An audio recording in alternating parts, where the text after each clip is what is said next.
Good afternoon, everyone. This is Maria Donesa Amancia, and I am from PE 103B. Today, I will demonstrate the proper way of executing the hand signals of an official badminton game. Let's start. Let's begin with misconduct.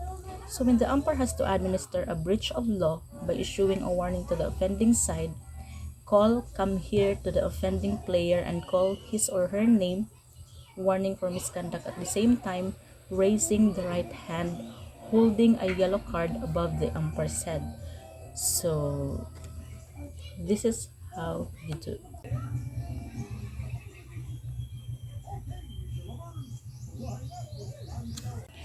When the umpire has to administer a flagrant or persistent breach of law, or by faulting the offending side and reporting the offending side immediately to the referee with a view of disqualification, call come here to the offending player and call its name, fault for misconduct, at the same time raising the right hand, holding a red card above the umpire's head and calling the referee. So this is how you do.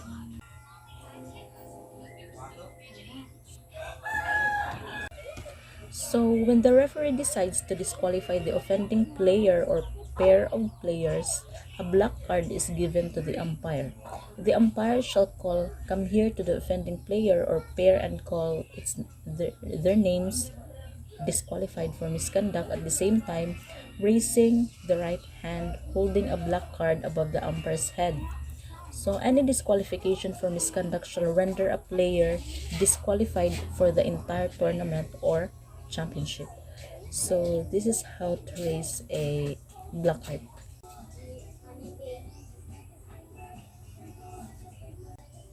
Next is the request the help of the referee. If for whatever reason the umpire needs the help of the referee, the umpire has to raise his or her right arm to signal the request for help or intervention. This is how they do it.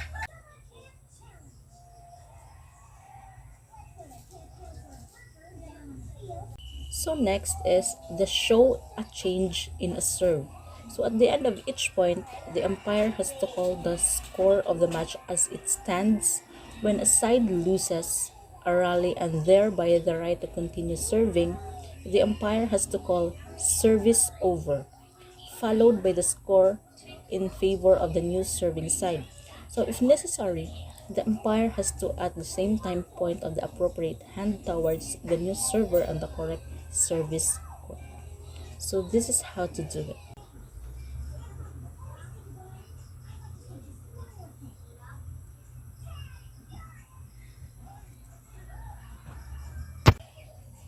Next is the hand signal for foot touching line. When the service judge deems that one or both feet of the player were not in the service court when the service took place, the service judge has to extend the right leg and pointing the hand towards the foot while calling fault. This is how to do it.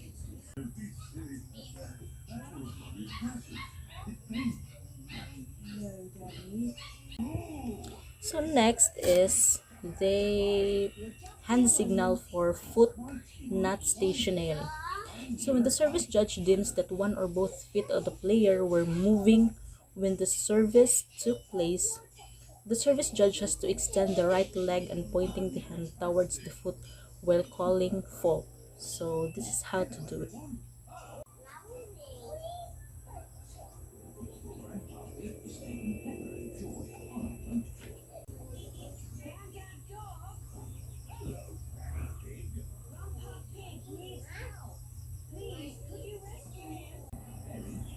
Next is the hand signal for shuttle above waist or service too high. When the service judge deems that the shuttle as a whole was not under the level of the waist while it was struck during serving, the service judge has to keep the palm horizontally facing downwards at the level of the abdomen. Followed by moving it to the left and right below the level of waist, while at the same time calling fault. This is how to do it.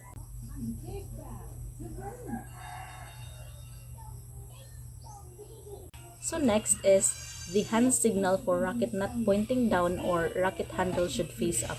So when the service judge deems that the racket was not facing downwards when hitting the shuttle during serving, the service judge has to raise the right arm in front, slightly flexing the elbow and keeping the palm vertically facing the opposite direction. So, while at the same time calling fault. So, this is how to do it.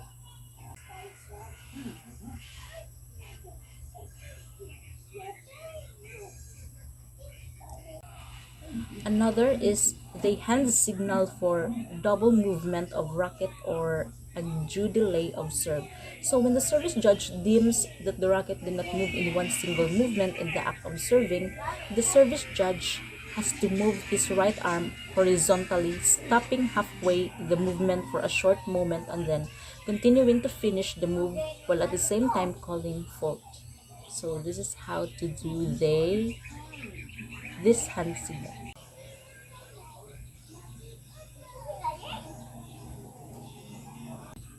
So next is the hand signal for movement of racket interrupted or undue delay of a serve. So when the service judge deems that the movement of racket was interrupted in the act of serving, the service judge has to move his right arm horizontally. So stopping halfway the movement for a short moment and then continuing to finish the move while at the same time calling fault. So this is how to do it.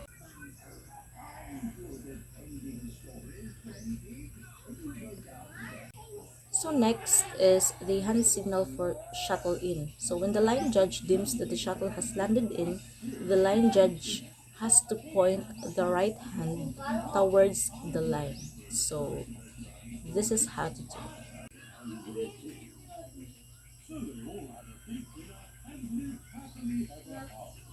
So next is the hand signal for shuttle out.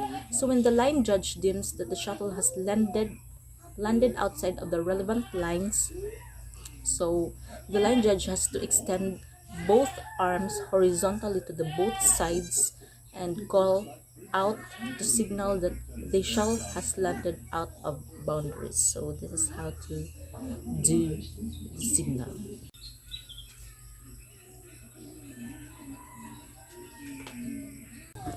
And lastly, the hand signal for judge unsighted.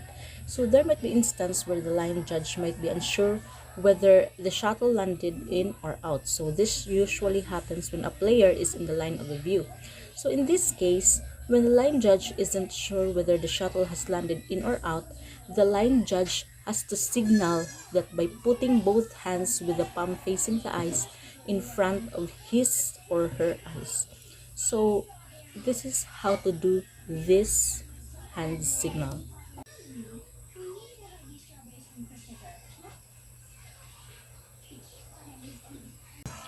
So that's all for the proper ways of how to execute the hand signals of an official badminton game. Thank you.